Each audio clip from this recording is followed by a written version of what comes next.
بعد ہی فرمایا نا، یعنی پردہ کرنے کے بعد جو بھی سلام پڑھے گا میں اس کے سلام کا جواب دوں گا۔ تو ہزاروں لاکھوں کروڑوں کا سلام ایک ہی وقت میں سننے کی طاقت اللہ نے حضور کو دی۔ اس طرح کہ کروڑوں لوگ ایک ہی وقت میں پڑھتے ہیں، صرف مدینہ شریف میں نہیں، مکہ میں بھی پڑھتے ہیں، پوری دنیا میں پڑھتے ہیں۔ تو کروڑوں لوگ ایک ہی وقت میں درود پڑھتے ہیں، سب کا درود ایک ہی وقت میں سننے کی صلاحیت اللہ نے دی، اور کروڑوں کو ایک ہی وقت میں جواب دینے کی قدرت بھی اللہ نے حضور کو عطا کی۔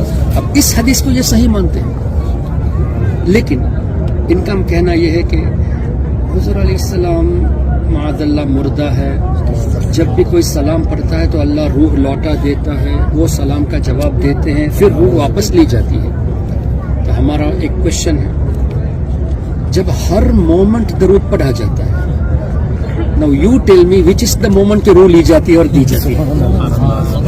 جب ہر لمحہ درود پڑھا جاتا ہے، ابھی پڑھے دوبارہ پڑھے دوبارہ پڑھے، تو ہر لمحہ پڑھا جاتا تو کون سا وہ وقت ہے کہ روح مبارکہ لی جاتی ہے اور پھر واپس دی جاتی ہے؟ پہلے اس کو ثابت کرو۔ یہ تو جواب ہے ہی نہیں، اس لیے کہ ہر وقت جب درود پڑھا جاتا ہے۔ تو امام بیہقی رحمۃ اللہ علیہ، جن کا وصال ہجری 458 میں ہوا، انہوں نے ایک کتاب لکھی ہے حیات الانبیاء، اس میں اس حدیث کا معنی یہ لکھا ہے کہ اللہ نے میری روح آلریڈی مجھے لوٹا دی ہے اور میں سب کے سلام کا جواب دوں گا، یعنی میرے دنیا سے پردہ کرنے کے بعد میری روح پرماننٹلی لوٹا دی جائے گی، میں سب کے سلام کا جواب دوں گا۔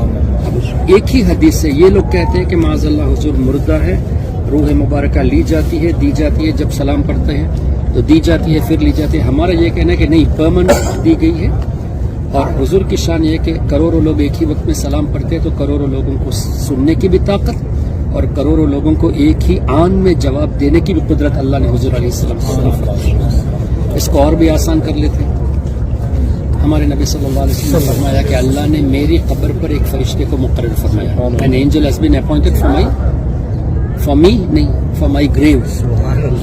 میرا ڈائریکٹ خادم نہیں ہے، میرے روضے انور کے لیے اللہ نے ایک فرشتے کو مقرر۔ حدیث میں قبر کا لفظ ہے کہ اللہ نے میری قبر کے لیے ایک فرشتے کو مقرر۔ اور دو روایت، ون نیریشن سے کہ اللہ نے اس فرشتے کو تمام مخلوق کی آواز سننے کی طاقت دی ہے، تو ہماری آواز وہ فرشتہ سنتا ہے جو حضور کی خدمت کے لیے، اور دوسری روایت جتنے بھی انسان ہیں سب کے نام وہ جانتا ہے، تو ہمارا نام یہ فرشتہ جانتا ہے۔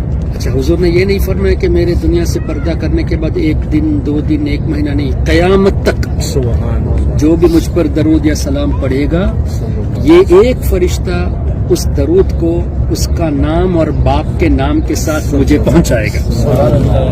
یہ ایک فرشتہ سب کا نام بھی جانتا ہے، باپوں کے نام کو بھی جانتا ہے، اور اس مخلوق کی آواز سننے کی بھی اللہ نے طاقت دی۔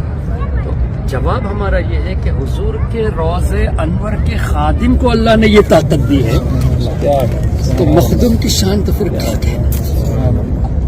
یہ کئی حدیثیں ایسی ہیں جس سے سرکار علیہ الصلوۃ والسلام کا وصال شریف کے بعد ان کی زندگی، ان کا سننا، ان کا جواب دینا، پھر تعجب ان لوگوں پر یہ ہوتا ہے کہ وعلیکم السلام حضور فرماتے ہیں تم پر بھی سلام کی ہو، صلوات والسلام، حضور کا جواب آ گیا۔ اب دنیا سے پردہ کرنے کے بعد جواب دیا، یعنی دعا دی، اور جس کو حضور علیہ السلام دعا دے دے اس کی تو قسمت ہی چمک گئی۔ تو وصال کے بعد دعا دینا جب حدیث سے ثابت ہے، یعنی سلام کا جواب دعا ہے نا، ہم حضور کی بارگاہ میں عرض کریں یا رسول اللہ آپ ہمارے لیے دعا کو جاری رکھے، تو کیسے شرک ہو گیا جب حضور خود ہمارے لیے دعائیں فرماتے ہیں۔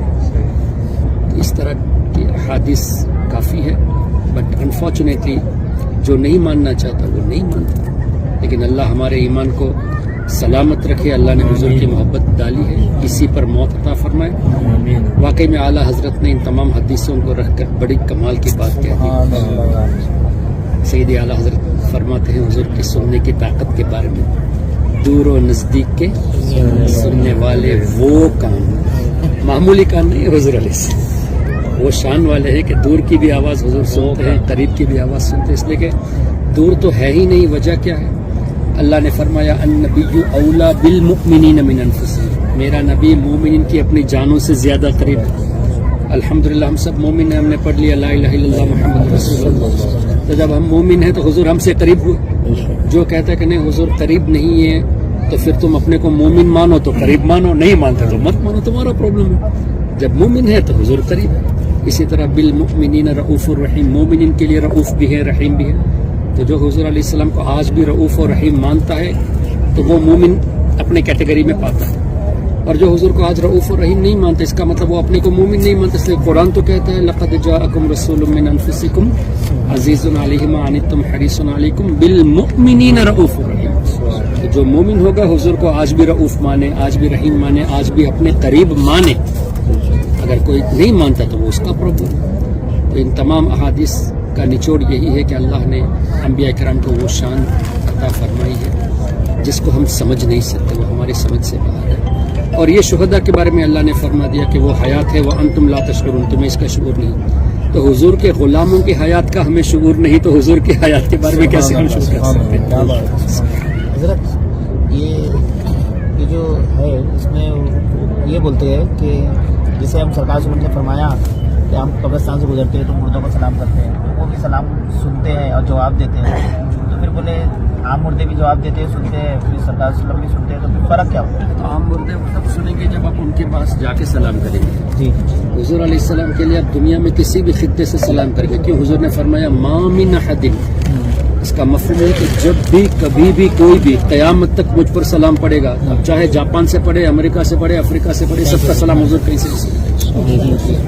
اچھا، پھر حضور علیہ السلام کروڑوں لوگوں کے ایک ہی وقت میں سنتے ہیں اور ایک ہی وقت میں جواب دیتے ہیں. اچھا، پھر اس میں یہ کہیں گے کہ فرشتہ جب سلام پہنچا دیتے ہیں اس کا مطلب حضور نہیں سنتے اس لیے پہنچاتے ہیں. اس کا جواب یہ ہے کہ اگر حضور نہیں سنتے تو فرشتے سناتے کسے ہیں؟